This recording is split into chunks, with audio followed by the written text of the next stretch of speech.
Okay, let's see. Make sure we are live. Awesome. Yes, we are live. Grand Rising. Good morning. Hello, hello, hello.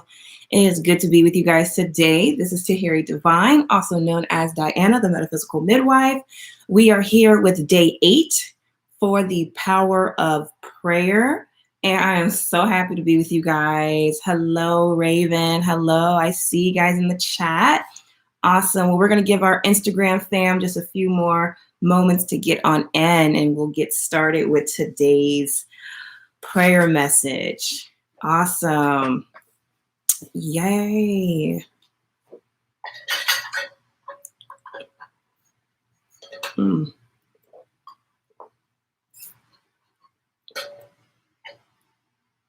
All right. So let's go get into it. Okay, guys. So like I said, we are in day 8.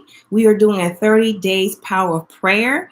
We are tapping into utilizing the power of prayer in our everyday daily spiritual practice, because we understand something that you do consistently and you do it consistently and effectively, it continues to show and manifest within our life. Hey, hello, Pitch Black 90. Hello, I see you guys coming in the chat. Hello.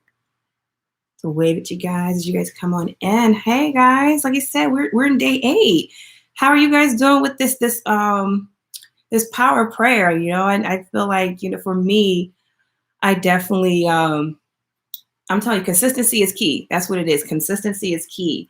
Well, today's going to be, we're talking about the law of the mind.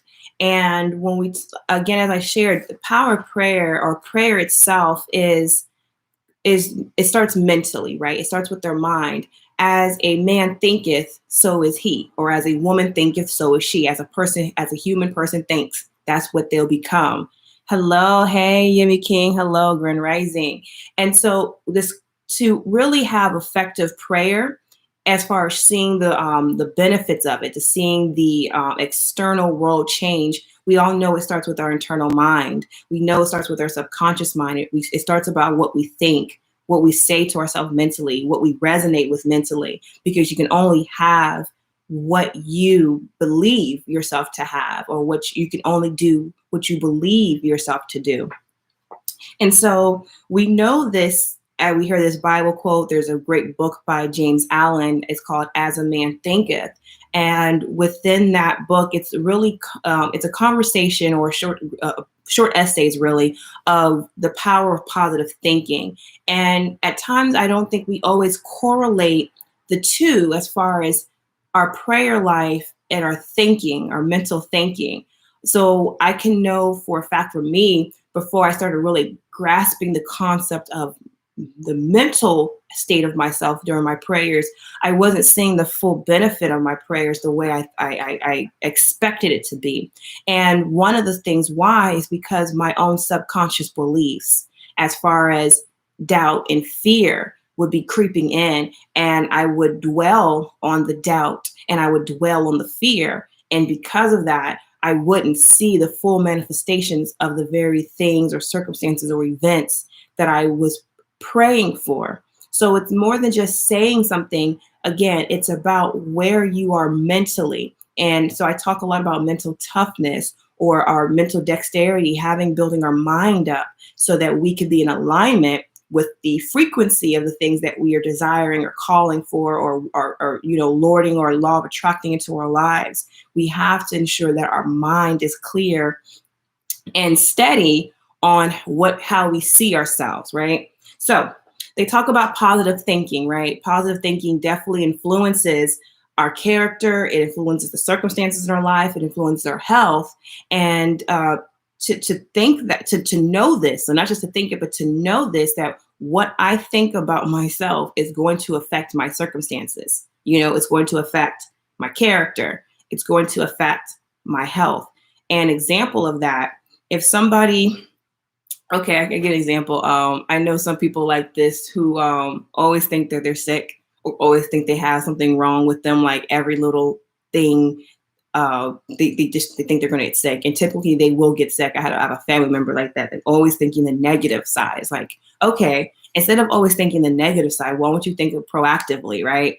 Proactively think about yourself being healthy. Proactively thinking of yourself being whole. Proactively think of yourself. And at this time, I was trying to share this with this particular family member. They was not having it. They was so gun-ho on this concept of getting sick, and eventually they would. So it's the same thing on how negativity, how it can be negative in your life. You can have the exact same results if you choose positive thinking over your life. Grace and peace. How are you today? I am doing great. Thank you, Money Right Official. Hello. I see got some more people coming in. Hey, hey, hey. So we really want to ensure that we are checking in with ourselves and checking with our thoughts, because we have to recognize that the subconscious mind, it doesn't, it's not so much that it's words that's the subconscious mind works off from. It really works off of images. And this is why we see the rise of like the vision boards, right? Or vision board parties, or people creating vision boards, because it really is visual. Everything of the subconscious mind are just images. So everything that we've seen, whether we remember it or not, has already been imprinted into our subconscious mind. And marketing and commercials, you know, people who work in that field, they understand the subconscious mind, and they do. That's where they actually target, is the subconscious mind. You know, television shows and cartoons and all, especially cartoons. Cartoons, they really do permeate to the subconscious mind. That's what they're really working on. And so since we understand the subconscious mind to be more of a pictorial viewpoint, I really do recommend the concept of using pictures. So doing a vision board or creating some type of visuality for yourself to relate with. So before we had what we know as letters today, or the characters that we know of letters, people would use pictures as a way to communicate thoughts and ideas. They say a picture's worth 1,000 words. And with like we see with Egypt and other cuneiforms of just using pictorials as a way to depict an idea, was give you guys, or give us modern day humans, a brief understanding of where the mindset of the people were. And yeah, she said Pinterest. Yeah, you know, and Pinterest is amazing. So we have, you know, you have online vision boards, which is the Pinterest app. So using these concepts to continue to feed your mind positive affirmations and positive ideals, so that your body will resonate with that. And here's an example of that. We're going to do something. We're going to do an exercise. So if you are in a safe environment, as far as you're not driving, or you're not nowhere that's going to create any harm for yourself, I want you guys to go and close your eyes, and we're going to do a visual experiment real quick to show you how the visualization affects the body, right? Or just positive thinking. So if you guys are in a safe place, I want you guys to go and close your eyes, and I want you to vision your refrigerator right now, right? And I want you to walk to your refrigerator. I want you to visualize which side of the door that the refrigerator opens from, and go and open your refrigerator. And in your refrigerator, there are some lemons. I want you to see the lemons, the texture, the color, the shape. Visualize that lemon. Now go and pick up the lemon, close your refrigerator door, put the lemon on your counter, grab a knife, because we're going to cut this lemon in half. Yeah, cut that lemon in half. Put the knife down, pick up one of the halves of the lemon, and go ahead and take a big sniff of the lemon.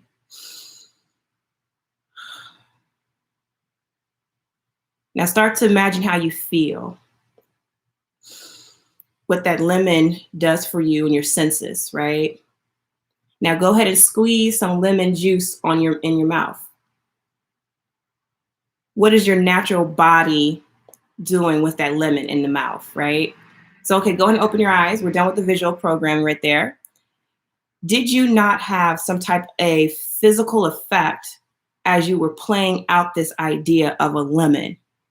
The seeing it, touching it, smelling it, tasting it. Did you not do some type of, maybe you did like a pucker of the lips from the sourness of it. Maybe you did you felt brightening up from sniffing it. You felt this relief, right? So it goes to, for us, when it comes to mentalism, it affects directly our body. I literally scrunched up my face. Exactly, exactly. And that was all just from thinking. Exactly. And the details of the rind was so vivid. Exactly. And these are practices that we can do for ourselves. So let's say, for example, let's say you let's say there's a certain amount of money you want to make each month, right? Do the same type of visualization in your mind, what that number looks like in your bank account, what that feels like to have that number in your bank account, what you can do with that amount of money that you have in your account. Do the same type of visual works for your businesses, for your financial standing, for the type of partner you want in your life, for the type of life you desire to live. Heck, for your own personal goals in your health, right? We can do the exact same visualization. And what starts to happen, our body starts to react to it. It's like a muscle memory, right? Or you're creating this type of muscle memory for yourself. And that the universe has no other choice but to give you what you think. And do it daily. It's a part of your daily practice to visualize yourself, to speak those things. So once you start to visualize, start speaking it, and speak in it not in the future tense. Because we have to remember the future doesn't exist yet, and the past no longer does. All you have is that right now moment. And although we were visualizing the whole lemon, it was a right now moment. You right now at that moment felt that lemon, tasted that lemon, seen the lemon. And the subconscious mind has no concept of time. It just knows now. And you have everything you want now. It is just now us in the third dimensional luring it to us by the thoughts that we do and the actions that we take to get there. All right. All right. Let's see what you guys are saying. I see the chat blowing up. See that. Yeah, that's a great idea. Pinterest, thanks. I have a question. What do you think about the mental isolation in retrospect to political imprisonment in America? Do you think they are similar? That's a good one. That's a good one. Okay, so think about the mental isolation in retrospect too. I know some people do see it, and I do too. I think it's inhumane to leave people by themselves for extended periods of time. However, I think being by yourself for just maybe a few hours to just a few days, maybe like 3 days the max. I think that is more sane and more humane to do that because again, complete isolation is not good for a human experience. We are social beings and we do need to be around other people. However, if you out of pocket, you need to go to timeout, then go to timeout. But using it as a form of punishment if somebody's not doing something that, for whatever pettiness that may be going on in the prison system, I think that's unnecessary. But definitely a form of isolation. That's a part of the hermit card in the tarot. There's always a part in life or phase in life when you have to be isolated so that you can truly be mentally with yourself. And there's some people who have actually came out of the mental isolation completely changed by the experience, some for positive and some for negative. But I do believe that there should always be in your own personal life outside of the prison complex, have some alone isolation time so that you can deal with your own mental without any external stimulation. Let's see. And the details of the run was so vivid. I ate the lemon. Yes. I always thought to make something manifest, you have to get rid of the infestation. Yeah, get rid of the infestation first. But you clearly showed me something different. Exactly. And that's and when we talk about this is you're going to my next point. A lot of times we have other thought forms that are not our own in our mind.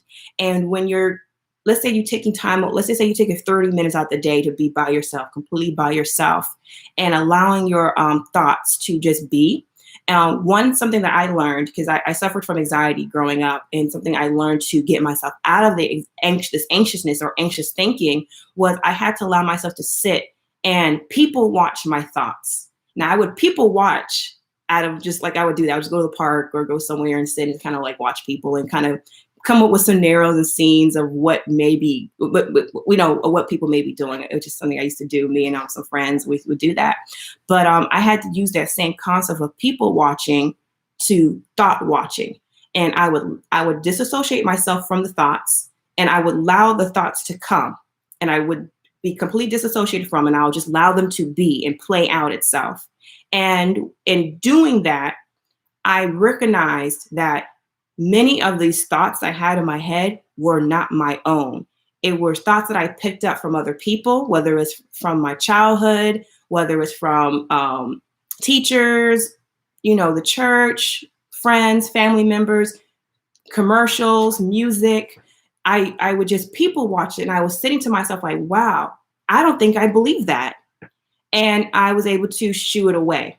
So I was like, okay, once the thought completed, throw it away. That's done. And I did that enough times. And this wasn't a one-time day thing. This was something I had to do consistently. I had to be very diligent with this practice.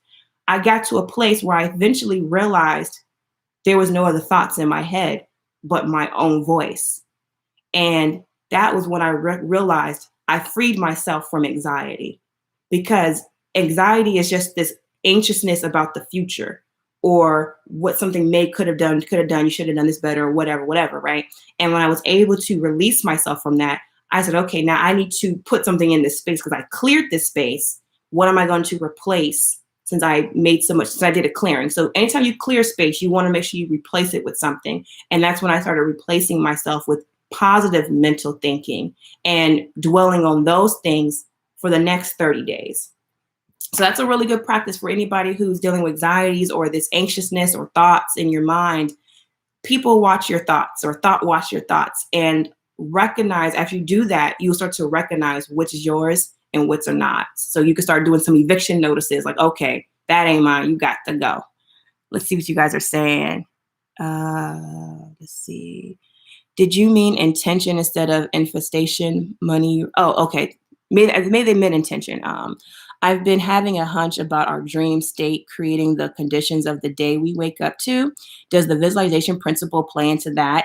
Is that a hunch even correct? No, you are exactly right. Your dream state, this is the thing about the dream state. The dream state is, I like to liken the dream state to the fourth dimension, which is always happening around us. But when we're dreaming, we're able to tap clearer into it. And yes, our dream state can, I don't want to say it creates our reality, but it can influence our reality, because when you wake up back into this state, the third dimensional state, you can now dwell on that dream. And if the dream is a positive dream, you probably would like that to keep going on. So you'll focus on that. Now, if the dream is a negative dream or a bad dream, as we call it, or a nightmare, if we continue to dwell on that, it will produce itself in our reality as well. Because whatever we give energy to will definitely start to not revive itself, but it'll charge itself up, and it will grow. So yeah, so dreams do play a part. It's one thing about the dreams. Dreams are like thoughts. You have to recognize which is yours. If this is your dream, or you into somebody else's dream. So that's a level of self-awareness to recognize as well when it comes to the dream state. Then again, I have Mars in the 12th, so it could just be that. No, and then, well, with Mars in the 12th, there's some action to be taking place. The thing about the way I see it, and a lot of other astrologers see it, is that it's not so much the planet that rules the house, it's the house that rules the planet. The house is going to tell the planet how it needs to function. And with Mars in the 12th house, I think was that you that we talked about this the other day? But with Mars being in the 12th house, since we know, okay, the 12th house is the house of freedom and letting go, is also the house of imprisonment. So within that, and in that realm, Mars is lesson, or the way Mars is to win, or to move through this house, is to have a level of knowing when to take action, to let something go, and knowing when to sit. And that is hard for Mars to do, because Mars is a very active planet, right? We give it the attributes of activeness.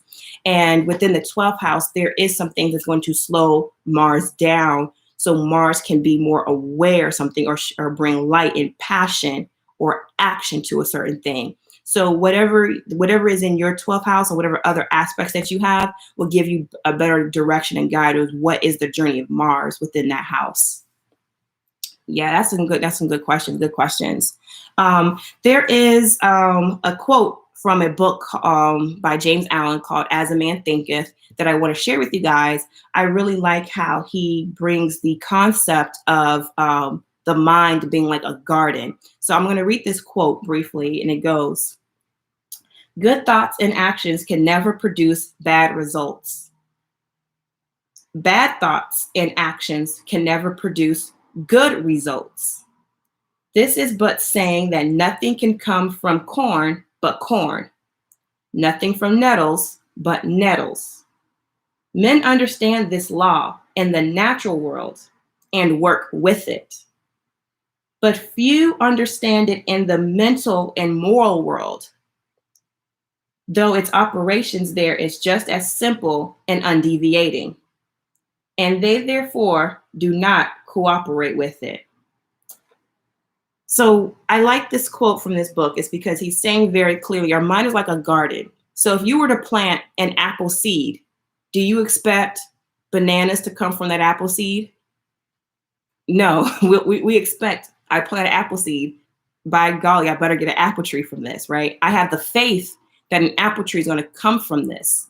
If I was to plant some basil seeds, I have faith that a basil bush will come from this.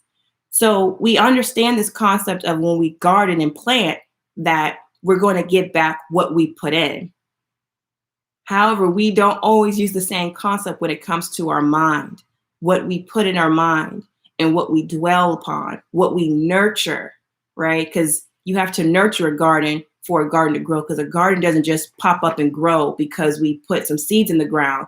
There is some working and tilling and care that must go into it. It's some daily maintenance that must go into it, especially depending on what type of plants or fruits or whatever that you plant. There is a daily maintenance. I'm learning this as right now, as I've been planting my own garden. One of my plants consistently needs water. It consistently needs water. It needs so much more water than my other plants that I had to, which I didn't know this because I was just going on a whim when I bought these plants. I should have kind of did some more research, but I learned just watching how the plant was not thriving that, okay, I have to tend to this particular plant differently. And the same goes with our thoughts. You know, the thoughts that you may have when it comes to your health, you tend to that differently than you would the thoughts as it comes to your business. Now, it's the same concept of tending to something, but the way you tend and care will be different, you know, based on the thing, you know. So same with my plants. The way my basil plant works doesn't work for my thyme plants. The way my rosemary plant works doesn't work for my aloe vera plant. So we are taking our thought forms and nursing it and nurturing it based on what the thought form is and the results that we want to get from it. Right on, Lauren. Yes, right on. So I really like that quote. And so we think of our minds like a garden, and based on the type of work the gardeners do, we do the same thing with our mind. So think of your mind as your garden, and it takes time. We learned that yesterday about time, right? And it also takes daily maintenance.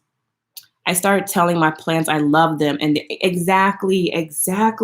So let's just think of that. I think there's a study that has shown that even with like plants and water, when you talk to plants and or water, you know, very positive affirmations, right? The water crystals start to formalize itself, right?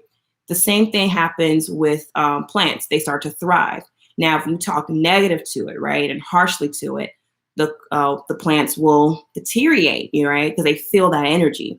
The same thing happens with water. It starts to the crystallization of it starts to get real spiky and just hard, and the water molecules doesn't look as if it does when you talk positively to it. So think of that. If we know our body to be what they say 60 to 80% water, think of how that works for your body. If we know ourselves to be water, the things that we say to ourselves will crystallize from the positive things that we say and think and dwell upon, or they will start to get, you know, rigid and rough and unmovable. So it's the same concept.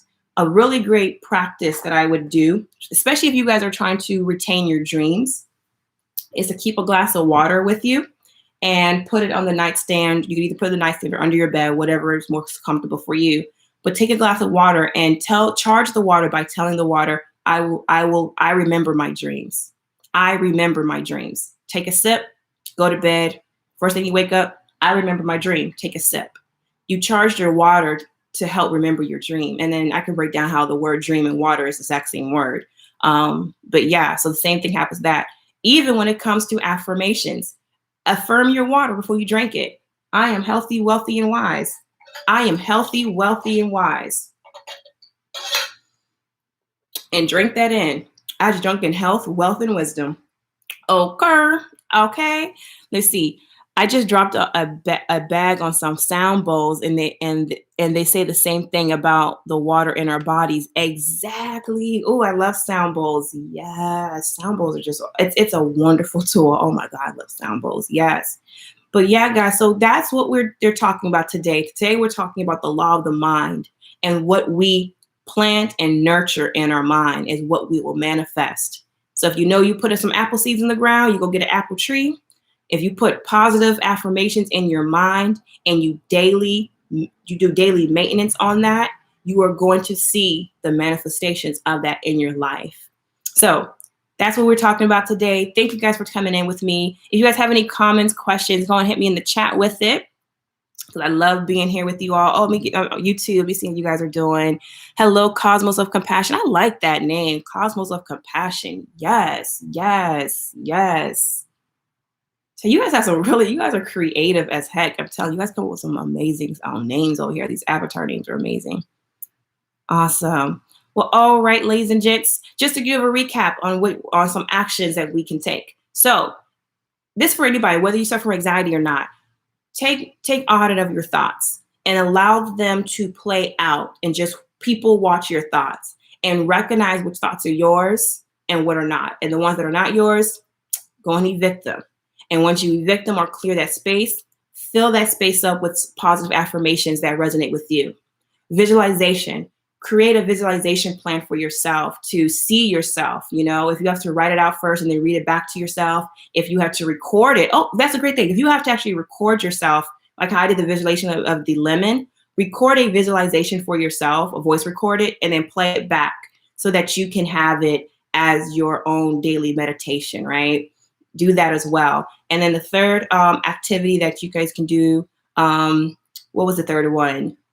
Water, over your water. Speak over your water before you drink it, and allow those positive affirmations to soak into your water, to crystallize your water so that it can crystallize the water in your body.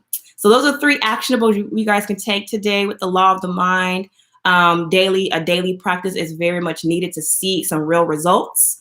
And I look forward to coming back with you guys tomorrow for day 9. Thank you guys for this space and this time. Until next time, I'll see y'all later. Bye, guys.